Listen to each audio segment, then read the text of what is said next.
Hi everyone, welcome to the Creatives Tarot, the YouTube channel that helps you supercharge your creativity and pursue your passions. My name is Melissa and I'm so grateful that you're here today because we are talking about the new moon and the new moon energy and 5 affirmations that you can use to reset, cleanse, release, all of the things that no longer serve you. I'm really excited to share these affirmations. I've actually been using them daily because they're that powerful. So have no fear if you stumble across this video and it's not the new moon, that's okay. You can use these affirmations whenever you feel called to do so. Before I jump into what those affirmations are, don't forget to hit like and subscribe and follow and all of those things so that I can continue to grow the channel. Thank you so much if you've already done that. Let's get started. Let's get into this. What is going on right now? Let's go.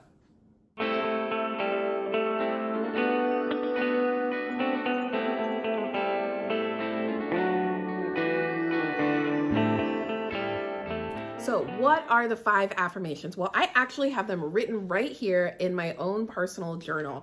And I call this my words to live by journal because I just jot down any affirmations, quotes, reflections, poems, anything that speaks to my heart that really helps me live at my best, sort of highest self. It helps me recharge, reset, and align with the person that I want to be. So I'm going to flip here to this page, which is actually these reclaiming my power, reclaiming your power affirmations that I wrote down. Now, I will be totally transparent. I did not create these affirmations. These actually came from a collection of different YouTube videos and TikTok videos in particular that I was watching, and I'm really excited about them. They just kept coming up. I couldn't find an original source because there were a lot of videos. So I will just give credit to the TikTok spiritual community and family for sharing this and putting that content out there and really inspiring me to use those affirmations and to tweak them and reshape them in a way that fits me. So they're slightly modified, but I love them all and I think you will too. Okay, the first one, the very first one that I want you to hear is this. I reclaim my power back from anyone who has taken it without my consent. What? I mean, how powerful is that? How powerful is that? I reclaim my power back from anyone who has taken it without my consent. I love this one. I'm going to read the next 2 because they're all kind of connected. The second one, I take my power back from those I gave it to who no longer deserve it. I take my power back from those I gave it to who no longer deserve it. The third one, this one is a biggie. This one is a biggie.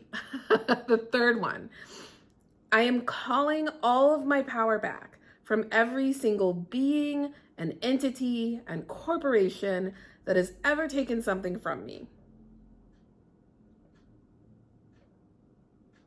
I really particularly love this one. I'll come back to why in a second. The fourth one, I am releasing all versions of me and stories of me that do not align with my highest good.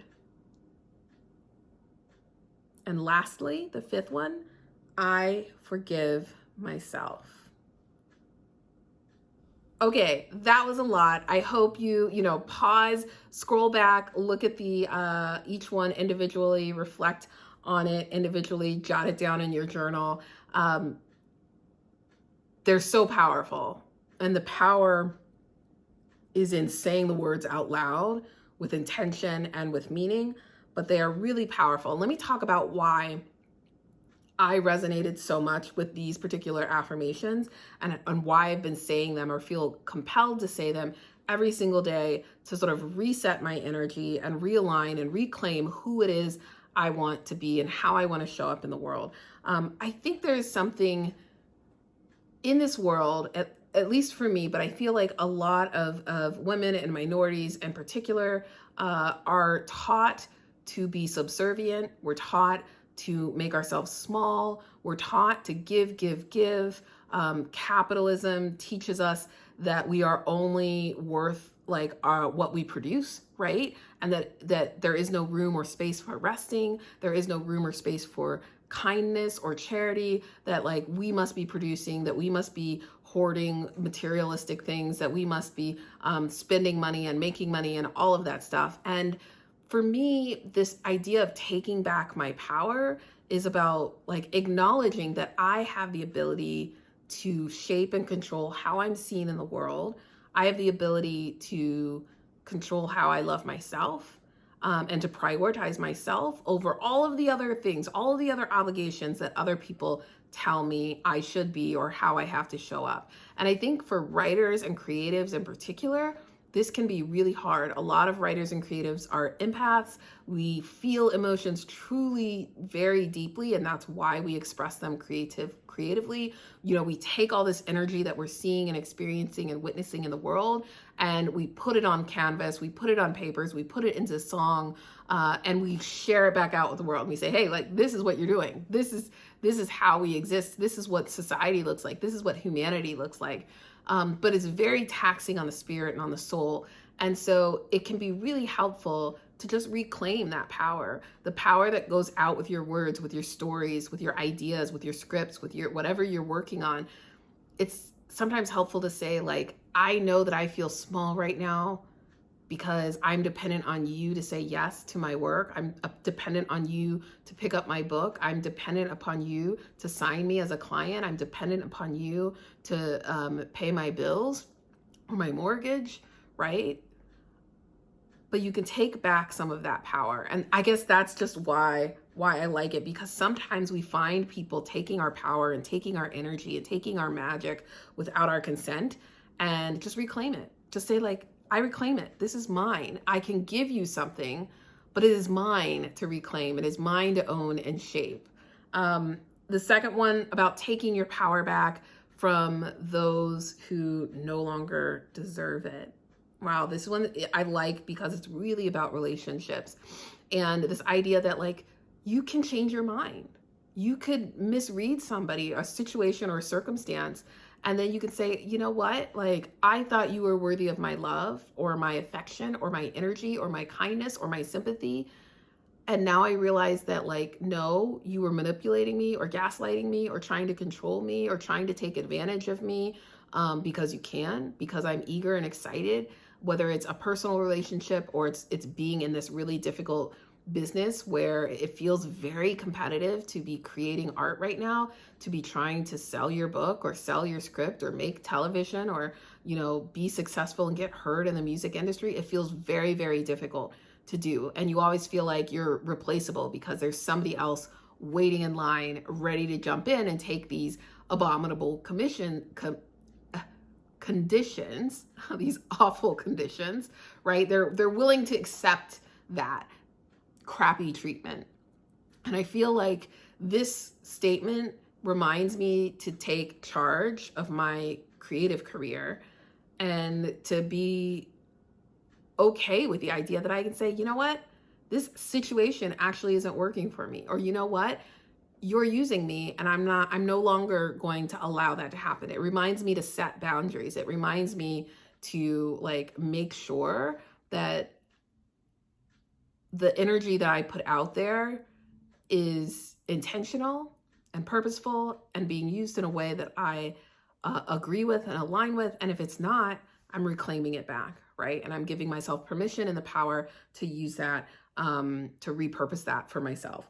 And then the last one, the third one on the power series, is slightly different play on the first one, but I love this idea of calling back your power from every single being, every single entity, every single corporation. I love that we're talking about entities and corporations, you know, that are taking things from us, right? And often we think, well, like, I work for this company and they pay my bills and it's an even exchange. But what I've noticed is sometimes you work for someone and you feel like they own you, like all of you. You have to justify your existence. You have to justify your vacations. Like, a good sign is, I want to take time off. I want to use my PTO. And somebody goes, well, what do you need it for? It doesn't matter. It actually does not matter. You should never have to justify why you want to take your earned paid time off. It is yours to do whatever you feel you're doing, right? If you have to get home, if you have to say no to something and somebody or a boss or a company or somebody like questions that, like, no, you don't actually need to know why I need to say no. You don't actually need to know what I'm planning on doing because it's my life and I own that. I own my time. I am my own being. And so that's really, really powerful in terms of setting boundaries and protecting your creative energy and your creative space, is to say, I know you want this thing, but actually, like, I still get to control the story that I want to tell and the narrative that I want to tell and the impact that I want it to have when it's released out into the world. And this is just a way of recentering. And I love that it's shifting the energy, right? Like, it will manifest and show up in the way in which you engage with folks throughout the day, but it shifts that energy back on your power as the artist, as the creative, as a spiritual being. It gives you that permission to be yourself and to not feel so small in the face of these big publishers, these big television studios and networks, these big, critics online, and the trolls and the fandoms and all of that stuff. It just allows you to say, like, I'm doing something that I love, and I'm giving you a piece of myself in this work, and I'm allowing that to exist, but I'm also going to let go and release and just disconnect from the folks who are taking things that I didn't offer, right? Who are taking my self-esteem and my self-worth, who are giving me anxiety and causing me stress, who are like just leeching out my kindness, right? Because I'm a compassionate person, right? And I'm an empathetic person, but that doesn't mean you get to dump all of your problems on me and drain me of my energy, because you're not the center of the world, right? So that's why I like that third one particularly well. And then this idea of releasing the stories or narratives that aren't serving you, right? That aren't aligning with the highest version of yourself, with your highest good. That is so powerful as well, because we often get into these narratives of, well, I'm too this, right? I'm too fat. I'm too thin. I'm too stupid. I'm too poor. I'm too broke. I'm too blah, blah, blah, blah, blah. I'm too busy. Oh my goodness, is that a favorite one? I am too busy, right? I'm too busy to write. I'm too busy to create. I'm too poor to do this, right? There's so many ways in which we put limits on ourselves, and those stories become narratives that we repeat over and over and over in our head, and they keep us from creating. They keep us from pursuing our passions. They keep us from pursuing our dreams and living our best life. And I know that best life sounds cliche, but it became a popular statement for a reason. You're living your best life, right? You only get one. And it's not guaranteed how long you have on this earth. So use it. Make every moment and every day count, and really do something that you love. I kind of have this feeling that things are going to be a struggle anyway, right? Things are going to be hard. You're going to have setbacks anyway. You're going to be tired every once in a while. You're going to be anxious every once in a while. You're going to be scared every once in a while. You might as well have those experiences while you're pursuing something that you love, versus feeling obligated or trapped or pressured into doing something that you feel society wants you to do, but is not your true calling or path or purpose. So yeah, like acknowledging what those stories are, what those narratives are, and allowing you to release. Like, this affirmation gives you the permission to let go of and release the things that aren't serving you, that don't align with that person that you're trying to become.